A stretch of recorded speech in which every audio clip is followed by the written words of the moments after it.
Greetings, everyone. I'm Dennis McDonough.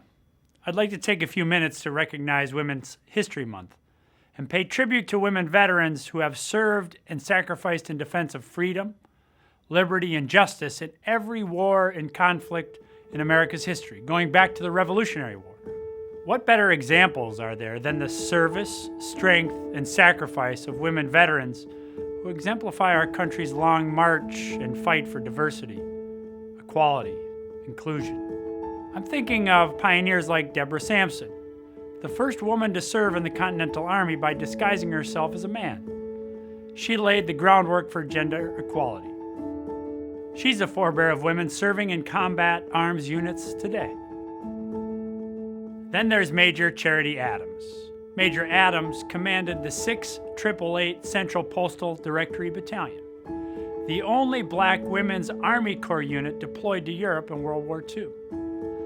Their service gave this country the historic legislation that paved the way for women to serve the nation alongside their male counterparts. Or consider Chief Master Sergeant of the Air Force, Joanne Bass, the first woman to serve as the highest-ranking non-commissioned officer in the military. Or what about Major Kirsten Greist and Major Shea Haver, the first women to earn the coveted Army Ranger tab, blazing the way for women to serve in the U.S. infantry. And then there's Loretta Walsh, the first woman to enlist in the Navy, the first woman allowed to serve in a specialty other than as a nurse, and the first woman to earn the rank of Chief Petty Officer. These pioneers, these role models, these American heroes broke barriers and shattered stereotypes so that no woman would have to face discrimination. Their stories represent the unique strength of America, the strength to stand up and fight for our country, our communities, and our people, both in and out of uniform. And listen, they didn't sign up to bust through glass ceilings, but through their courage, their skill, and their sheer determination, they smashed them. And their stories are inspirational, powerful reminders of what's possible. Let's meet some of these remarkable women leading us forward at VA. 3 women serving our nation's veterans, as well as the nation's veterans, have served all of us. Hi, I'm Colleen Richardson. I'm a clinical psychologist with the Veterans Health Administration, where I've worked for the last 14 years. And prior to this, I was a psychologist on active duty in the United States Navy. You know, as I've thought about the last 18 years of being able to take care of the men and women who have served our country, I think about the significant impact that they have had on my life and influencing who I am today, the way I think about things, the way I treat others, and the way that, you know, we have to step up to the challenges that we face every single day, whether it's at work, at home, at school, or in our lives. And these men and women have become the model for me of who I want to be and how I want to continue to serve them.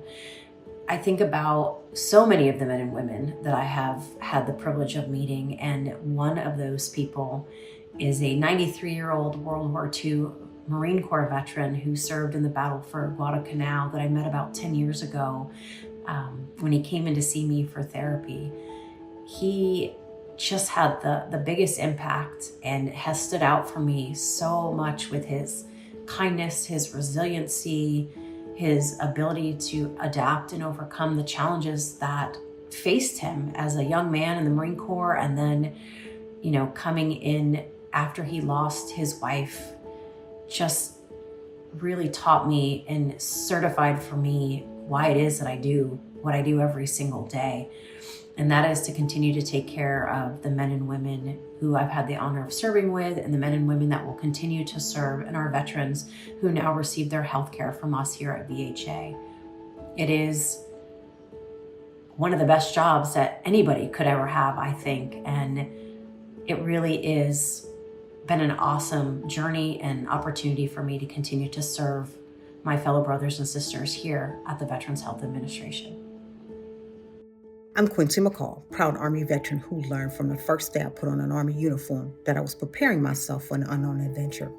As a child, I used to read a lot, and many of the books that I read described beautiful and faraway places, which was intriguing to me. Along with my parents encouraging me and my four sisters to follow our dreams, and that the only limits were the limits that we put on ourselves, my first encounter with veterans was in high school. I was in a vocationary program, and I worked half a day, and I worked at the Baltimore VA Medical Center the other half. Even then, I didn't understand the full extent of what veterans had done for our country. However, after serving in the Army, I had a much clearer picture of the sacrifices that were made so that I would be able to pursue my dreams and ambitions. I choose to serve veterans today because I feel I was destined to do so. I have always loved people, and to have the opportunity to serve veterans and their families during the most difficult times in their lives is an honor for me. I have so many fond memories of veterans and their families that I've had the privilege of serving over the years. One of my favorite stories is of a veteran named Dan. Dan and I met at a VA hospital in Kansas, and he interviewed me on a spot in a waiting room for a position at a cemetery. He then hired me, and along with his wife, they became my mentors. They both saw something in me that I didn't see in myself, and they encouraged me to move out of my comfort zone. And as a result of their inspiration, I contribute a lot of my career progression to Dan and his wife. Celebrating women veterans is so important to me because growing up, I don't remember any female veterans. It wasn't until I enlisted in the Army that I met other women who wanted to serve their country. It just takes me back to my childhood and being encouraged by my parents that I can do anything that I wanted to do. And I've had the honor and the opportunity both in my military career and in my federal government career to serve with some phenomenal women. Celebrating Women's History Month is important to me because it's important for the world to know that women sacrifice their families, their lives, just as well as men while serving our country. A female hero veteran of mine would be my little cousin, Jasmine Vines. Despite her injuries she acquired while being in the military, she continued with her career and became a sergeant, which was one of the goals that she wanted to obtain while being in the military. I come from a long line of military men in my family.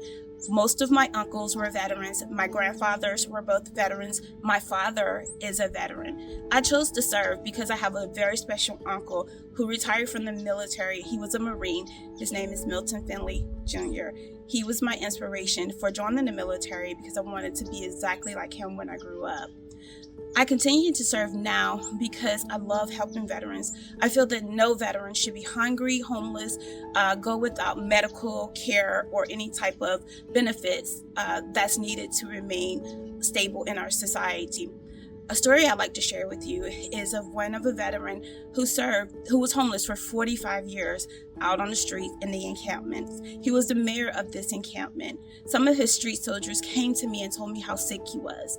After several weeks, I tried to get him to go to the doctor, and he never would. Eventually, I convinced him to come into the emergency room with me, where the doctor told him he wouldn't live throughout the night. That night, I sat with him until morning. They admitted him into the hospital, and let's just say 2 years. That was 2 years ago. So now he's doing well. He's a spokesperson for veteran benefits. He's receiving 100% VA disability, and he's thriving in our community in his own apartment. That's the reason I decided to continue to serve our veterans today. That's just 3 examples of the many women veterans making a difference in their communities and in the lives of the vets we serve. Colleen, Quincy, Kia, VA is stronger because of each of you. Our nation is stronger because of you. To all of the women who have served in our military and are serving our vets, I honor you. Thank you, and God bless you all.